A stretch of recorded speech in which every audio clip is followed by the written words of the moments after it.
नमस्कार दोस्तों, स्वागत है आप सभी का हमारे हिंदी यूट्यूब चैनल हिंदी चर्चा विद गुंजन में। दोस्तों, आज हम अपने नए वीडियो के अंतर्गत बीए थर्ड सेमेस्टर का जो हिंदी विषय का सिलेबस है वो लेकर के आए हैं। और वैसे तो ये डीडीयू का सिलेबस है, गोरखपुर यूनिवर्सिटी का सिलेबस है, परंतु आप सभी लोग अपनी यूनिवर्सिटी के माध्यम से अ, इस सिलेबस को एक बार मिलान ज़रूर कर लीजिएगा। और जो भी सिलेबस है ये लगभग सभी यूनिवर्सिटीज़ में लगभग ऐसा ही सिलेबस चल रहा है, तो हो सकता है किसी अन्य यूनिवर्सिटी से भी ये मैच कर रहा हो, तो आप लोग अपनी यूनिवर्सिटी से और हमारे वीडियो से एक बार मिलन ज़रूर कर लीजिएगा। ठीक है? और जो प्रश्न पत्र हम लेकर आए हैं उस प्रश्न पत्र का नाम है हिंदी गद्य प्रथम। ये बीए थर्ड सेमेस्टर का सिलेबस है दोस्तों। और इसका जो कोड है वो है HND 201। ठीक है, 201 HND इसका कोड है। इसी कोड के हिसाब से आप लोग अपना टाइम टेबल देखते हैं और अपना एग्ज़ाम देने का शेड्यूल भी देखते हैं। तो इसमें जो इकाई है इसके अंतर्गत लगभग 4 इकाइयाँ हैं दोस्तों। और इस 4 इकाई के अंतर्गत जो पाठ्यक्रम है वो है हिंदी गद्य विधा के अंतर्गत, गद्य साहित्य के अंतर्गत इसका सिलेबस है। तो जो प्रथम इकाई है, प्रथम इकाई के अंतर्गत हिंदी गद्य का उद्भव, विकास एवं अन्य विधाओं के बारे में हम जानेंगे। यानी कि आपको हिंदी गद्य साहित्य का उद्भव कब हुआ, इसका विकास किस आधार पे कैसे कैसे इसका विकास होता गया, और गद्य विधा की प्रथम विधा कौन रही है, ठीक है, उसका विकास होते हुए साथ ही साथ हम अन्य कौन कौन सी गद्य विधाएं होती हैं, यानी जो इंटरव्यू है और रेखा चित्र, संस्मरण, यात्रा वृत्तांत, इन सभी विधाओं की जो सतही जानकारी है वो आपको होनी चाहिए। यानी सतही जानकारी का तात्पर्य ये है कि प्रथम गद्य वो यात्रा वृत्तांत किसका रहा है, कब लिखा गया, कौन सा रहा, इससे संबंधित इसी प्रकार आप संस्मरण के बारे में जान सकते हैं। ठीक है, रेखा चित्र के बारे में प्रथम रेखा चित्र किसका माना गया है, किस सन में लिखा गया है, उस रेखा चित्र का क्या नाम है, इस प्रकार से हम उन विधाओं के बारे में जानकारी इकट्ठा करेंगे, यानी उसे पढ़ेंगे। उसके बाद फिर आप देख ही रहे हैं इसके अंतर्गत आप उद्भव विकास तो पढ़ेंगे। अब यहाँ पर जो आपके सिलेबस की बात है उसके अंतर्गत आपके सिलेबस में हिंदी निबंध है, कहानी है और उपन्यास का उद्भव एवं विकास। यानी आप निबंध के का जो पूरा इतिहास है, निबंध की शुरुआत कब से शुरू हुई, प्रथम निबंध का कौन है, कितने श्रेणियों में बंधा है निबंध, कितने प्रकार के निबंध होते हैं, उन निबंधकारों के क्या क्या नाम हैं, उनकी रचनाओं के क्या क्या नाम हैं, ये सारा कुछ आप डिटेल में इसे यहाँ पर पढ़ना होगा आपको। फिर इसी तरीके से कहानी के बारे में, कहानी प्रथम कहानी कब लिखी गई और कौन कौन सी कहानियाँ रही हैं जो प्रथम कहानी बनने की रेस में रही हैं, उन कहानीकारों के बारे में जानिएगा। और किसने किस कहानी को प्रथम कहानी का दर्जा दिया, किस विद्वान ने, ठीक है, ये सब आप डिटेल में पढ़िएगा। उसके बाद फिर कहानी कितने युगों में विभाजित हुई, कौन कौन सा इसका कहानी काल कौन सा सर्वोत्तम युग रहा है, किसके नाम पर पड़ा है, ये सब कुछ आप इसमें डिटेल में पढ़ेंगे। उसके बाद उपन्यास विधा के अंतर्गत भी सेम ऐसे ही आप पढ़ेंगे, उपन्यास किसे कहते हैं, उपन्यास क्या है, उपन्यास प्रथम कब लिखी गई, ठीक है, प्रथम उपन्यास के लेखक का क्या नाम रहा है, और कौन कौन सी उपन्यासें रही हैं जिसे प्रथम माना जा सकता था और क्यों नहीं माना गया, है ना, प्रथम उपन्यास कौन कौन से विद्वानों ने किसे प्रथम उपन्यास दर्जा देने का प्रयास किया, ये सब होते हुए आप समकालीन उपन्यासों तक आप पहुंचेंगे। अन्य जो वर्तमान में उपन्यासें चल रही हैं उनके बारे में भी आपको थोड़ी जानकारी यहाँ तक आपको लेनी होगी। उसके बाद ये आता है इकाई 2, इकाई दूसरी है। सेकंड इकाई के अंतर्गत आप निबंध एवं निबंधकार, क्योंकि आप जान रहे हैं कि आप में जो सिलेबस है वो निबंध विधा सिलेबस है, कहानी विधा सिलेबस है और उपन्यास विधा सिलेबस है। ये आप तीनों सिलेबस को डिटेल में पढ़ेंगे। इसके साथ ही जो द्वितीय आपकी इकाई है इसमें एक बुक होगी, ठीक है, निबंध की बुक है। और निबंध की बुक के अंतर्गत कौन कौन से निबंध हैं वह आप यहाँ पर पढ़ेंगे, उन निबंधों को पढ़ेंगे, साथ ही साथ उस निबंध का जो निबंधकार है यानी निबंध के लेखक हैं, उनका जीवन परिचय, उनकी कृतियां, उनका व्यक्तित्व, ये सब आप जानेंगे और उसे आपको पढ़ना होगा। तो पहला निबंध जो आपके सिलेबस में आपकी बुक में है वो है भारत वर्षोन्नति कैसे हो सकती है। बहुत चर्चित निबंध है और ये भारतेंदु हरिश्चंद्र जी का निबंध है। यह आप पढ़ेंगे, आपके सिलेबस में है।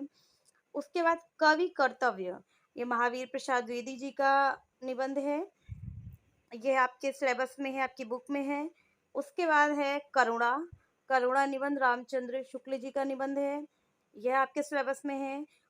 फिर है अशोक के फूल, यह हजारी प्रसाद द्विवेदी जी का निबंध है। उसके बाद है मेरे राम का मुकुट भीग रहा है, विद्यानिवास मिश्र। ठीक है, विद्यानिवास मिश्र जो है ललित निबंधकार के रूप में जाने जाते हैं। उसके बाद एक और निबंध है प्रिया नीलकंठी, कुबेरनाथ राय जी का। ठीक है, इतने निबंध आपको पढ़ने हैं। लगभग 6 निबंध हैं आपके सिलेबस में और इससे संबंधित आप इस निबंध की व्याख्या को समझेंगे कि इस निबंध के अंतर्गत क्या सार है, व्याख्या समझेंगे और निबंध कला की दृष्टि से पठित निबंधों का मूल्यांकन, प्रतिपाद, प्रासंगिकता और महत्व को जानेंगे। देखिए दोस्तों, आपके जो एग्ज़ाम होता है, एग्ज़ाम का जो पैटर्न है उसमें असाइनमेंट मेथड है, साथ ही साथ रिटन का भी एग्ज़ाम होता है। 5-5 नंबर के जो 3 प्रश्न आते हैं आपको करना है, तो यानी रिटन भी आपको करना है और डिटेल में आपको लिखना भी है। तो आपको विस्तृत जानकारी हर अपने पाठ की होनी चाहिए और साथ ही साथ जो ऑब्जेक्टिव प्रश्न आते हैं, आपके 40 प्रश्न आते हैं, उनके लिए भी आपको डिटेल में पढ़ना ज़रूरी होगा। यदि आप डिटेल नहीं पढ़ेंगे, टेक्स्ट बुक नहीं पढ़ेंगे, तो आप सभी प्रश्नों के उत्तर हल करने में सक्षम नहीं हो सकते हैं। ठीक, ये आपको इतना पढ़ना होगा। उसके बाद है ये यूनिट 3 है। ठीक है, 3rd यूनिट है ये और इसके अंतर्गत कहानी एवं कहानीकार। ठीक है, जैसा हमने आपको ऊपर बताया कि आपके में 3 गद्य विधाएं हैं, निबंध, कहानी एवं उपन्यास। तो ये दूसरी विधा है आपके सिलेबस की और जो ये भी एक बुक होगी आपकी, जो कहानी की बुक होगी। इसके अंतर्गत जो कहानियां हैं, इसमें भी 7 कहानियां हैं और प्रथम कहानी जो है वो उसने कहा था चंद्रधर शर्मा गुलेरी की कहानी है। सेकंड है पूस की रात मुंशी प्रेमचंद जी की। थर्ड है पाजेब जैनेन्द्र की और फोर्थ है रोज, ये अज्ञे की कहानी है। उसके बाद पर्दा कहानी है यशपाल की और फिर जो है संवदिया, ये फणीश्वरनाथ रेणु जी की कहानी है और तदुपरांत जो है वापसी कहानी उषा प्रियमवदा की कहानी है। और आपको यहाँ बताते चलें, ये जो नई शिक्षा नीति द्वारा सिलेबस जारी हुआ है वह उसके अंतर्गत का ये सिलेबस है, जिसे CBCS पाठ्यक्रम बोला जाता है। सेमेस्टर प्रणाली के अंतर्गत ये पाठ्यक्रम है। तो पहले के सिलेबस में भी कुछ कहानियाँ इससे मैच करती हैं, मिलती जुलती हैं और ये कहानी लगभग 7 कहानियाँ हैं आपके सिलेबस में। इसके अंतर्गत आप पहले कहानी पढ़ेंगे, कहानी को समझेंगे, कहानी की व्याख्या को समझेंगे।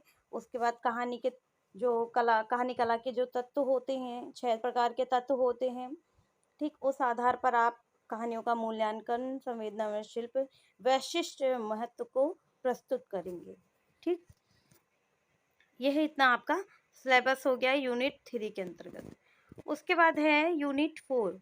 यूनिट 4 के अंतर्गत आपका सिलेबस जो है, इसके अंतर्गत आप उपन्यास विधा पढ़ेंगे और उपन्यास एवं उपन्यासकार, क्योंकि आप उपन्यास जिसके पढ़ेंगे उस उपन्यासकार के बारे में आपका उसका व्यक्तित्व एवं कृतित्व विस्तृत रूप में जानना ज़रूरी होगा, क्योंकि उनसे संबंधित प्रश्न आपके ऑब्जेक्टिव वाले में आएगा। तो आपके में जो उपन्यास विधा है वो है कर्मभूमि, मुंशी प्रेमचंद जी की उपन्यास है और इसके अंतर्गत आप कर्मभूमि को पढ़ेंगे, उसके बाद उसकी व्याख्या को समझेंगे और इसके अंतर्गत आलोचना के अंतर्गत जो है उपन्यास के कला के तत्व कितने प्रकार के, क्योंकि ये प्रश्न आता है डिस्क्रिप्ट में भी कि उपन्यास कला के कितने तत्व हैं और उसे प्रस्तुत कीजिए। है ना। और स्वाधीनता आंदोलन और कर्मभूमि समस्याएं, संवेदना एवं शिल्प, ये प्रश्न आपके बनेंगे। इन प्रश्नों के आधार पर ही आपको उत्तर लिखना होगा, जिसके लिए आपको डिटेल में अपनी उपन्यास पढ़नी होगी और उपन्यास के बारे में, उससे संबंधित जो प्रश्न बनेगा, उपन्यासकार के बारे में आपको जानना होगा। और ये ऐसे उपन्यासकार हैं जिनके बारे में आपने लगभग 6, 7, 8 से पढ़ना शुरू कर दिया होगा और उसके पहले भी पढ़ा होगा। ईदगाह कहानी तो बहुत पहले से ही आ जाती है सिलेबस में। और मुंशी प्रेमचंद जी के बारे में तो आप लोग जान रहे होंगे और उन्हीं के बारे में और डिटेल से आपको समझना होगा। उनसे संबंधित प्रश्न आपके आएंगे जो कि ऑब्जेक्टिव में अधिक आएंगे। तो दोस्तों, ये आपका पूरा सिलेबस हो गया जो कि फर्स्ट पेपर है। ठीक है, अगला जो सेकंड पेपर है उसका वीडियो हम आपको जल्दी ही लेकर आएंगे। और एक बार गुजारिश है, आप लोग विश्वविद्यालय के द्वारा अपना सिलेबस मिलान जरूर कर लीजिएगा। ठीक है, वीडियो कैसा लगा जरूर बताएंगे कमेंट बॉक्स में। पूरा वीडियो देखने के लिए आप सभी का बहुत बहुत धन्यवाद। आप हमसे जुड़े रहें और नए हैं तो चैनल को सब्सक्राइब करना ना भूलें।